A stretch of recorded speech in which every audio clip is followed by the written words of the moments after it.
Hi, this is Matt with AppliancePartsPros.com. Today we'll be showing you how to repair your appliance. Remember, anytime you work on an appliance, make sure it's unplugged or the circuit breakers are off so there's no chance of electrocution. In this video, we're going to show you how to change out the Samsung refrigerator freezer handle support. It's going to be a very easy repair and it should only take a few minutes to show you how to do it. If you already have one of these, great. If not, you can click on the link below or get it at AppliancePartsPros.com. When you open up the package, you're going to get the new freezer handle support. The freezer handle support holds the handle onto the freezer door. The main reason you'll be changing it out is if it's damaged and the handle's coming loose. In order to get to the part, we have to take off the freezer door handle.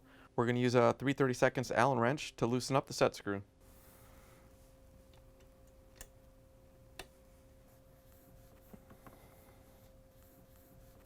Once you have the set screw loose, we can pull the handle off the mounting pin, and then we have to slide it to the right so the other end releases. Once you have it free, you can pull it off. Once you have the handle free, you can pull it off the door. If you try to take your handle off and the left side won't unlock, you may have the style that's locked on there. So you may have to open up the freezer door. Then we have to lift up on the handle like this and get it angled back towards the refrigerator and lift it off. Once you have the freezer door handle off, we can pull it off the refrigerator. Now that we have the handle off the door, we have to take off the set screw. So we're going to use a 3/32 Allen wrench to take it out. All you have to do is unscrew it. Once you have it out, you can set it aside.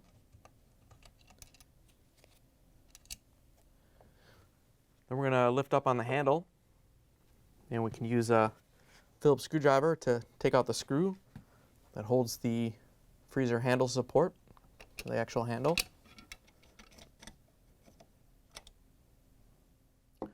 Once you have the screw out, you can pull out the freezer handle support,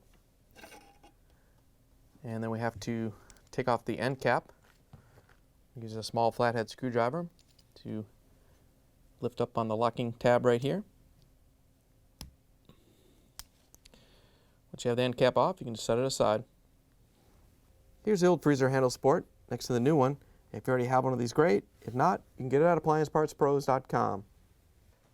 Before we put the new handle support on, we're just going to clip the end cap back on. It should just snap on.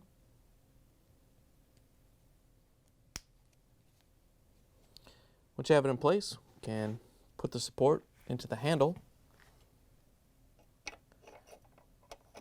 And then we can use the Phillips screwdriver to put the screw in.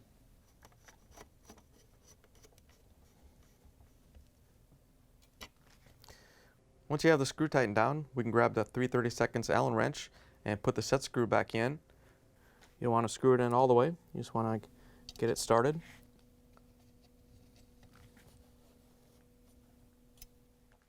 Once you have the set screw started, we can put the handle back on the refrigerator. To put the handle back on, we're just going to line it up like when we took it off and push it onto the post. You're going to have to lean it in a little bit and push down to get it to lock in.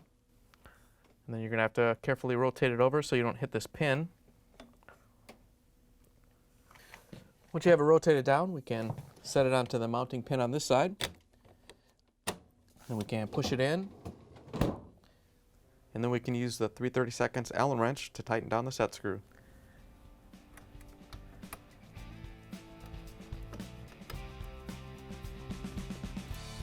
Now that we have the freezer door handle installed, we can plug the refrigerator back in and make sure it starts to cool. Thanks for joining us for another successful repair brought to you by AppliancePartsPros.com. Check out our other repair videos on our site, Facebook, and YouTube.